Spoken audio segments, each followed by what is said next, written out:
Signed in 1787, the U.S. Constitution states that no state shall make anything but gold and silver coin a tender in payment of debts. In 1791, to help pay for the Revolution, Congress established the first national bank of the United States. Within a decade, it became evident that taxes were being sent to the Crown, and the bank was not renewed. A political battle ensued, which resulted in the formation of America's first two political parties, the Federalists and the Democratic Republicans. The framers of the U.S. Constitution left out any mention of political parties because they saw them as corrupt relics of the British Crown's divide-and-conquer system. The second central bank was chartered in 1816 and shut down in 1832 by Andrew Jackson, who wrote that the bank was unauthorized by the Constitution, subversive to the rights of states, and dangerous to the liberties of the people. For nearly a century, America thrived without a central bank, until 1914, when the privately owned Federal Reserve banking system was quietly given power over America's wealth. In 1933, the U.S. government declared bankruptcy, and the Fed shifted to a debt-based economy. And after the U.S. dollar was made the world reserve currency, the entire world became dependent upon debt. A currency backed by nothing but debt and IOUs was doomed to eventually fail from the start, and that day appears to be coming soon.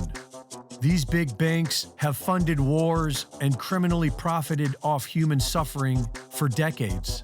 Credit Suisse alone has been fined over 50 times for over $10 billion for money laundering, fraud, espionage, drug trafficking, and stealing money from the people.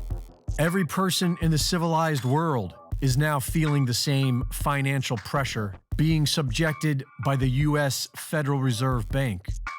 Nations of the world are buying up record amounts of gold.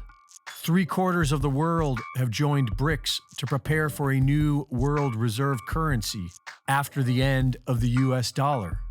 Zimbabwe and Mexico are now joining BRICS.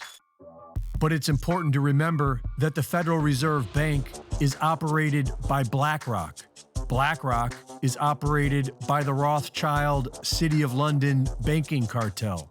And so even if the Fed collapses, BRICS is most likely another proxy of this old banking cartel.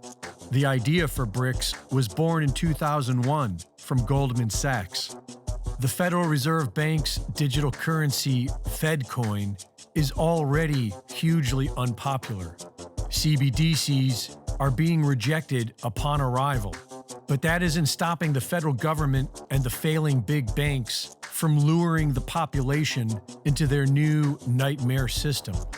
This July, the Federal Reserve Bank will be launching FedNow and managing practically every transaction made in the United States. Then all they have to do is what the Nigerian central bank just did: shred and destroy mountains of cash and stop filling the ATMs. But we're not slaves yet. And if we want to have financial freedom, then it's time to fight back against the CBDC concept and return to lawful constitutional money. Oklahoma has a law in the works that will protect Oklahomans from being forced to adopt a CBDC. And Florida is now working on a law that will expressly prohibit the use of a CBDC. Florida's Governor Ron DeSantis is calling on other state governors to do the same and fight back against CBDC nationwide. At least a dozen states have passed laws to begin accepting gold and silver as cash, on the path to returning to a lawful constitutional money system. Several states have begun printing their own gold backs, a currency shaped like notes made of thin layers of pure gold with a polymer coating, making it easy to spend $1's worth of gold.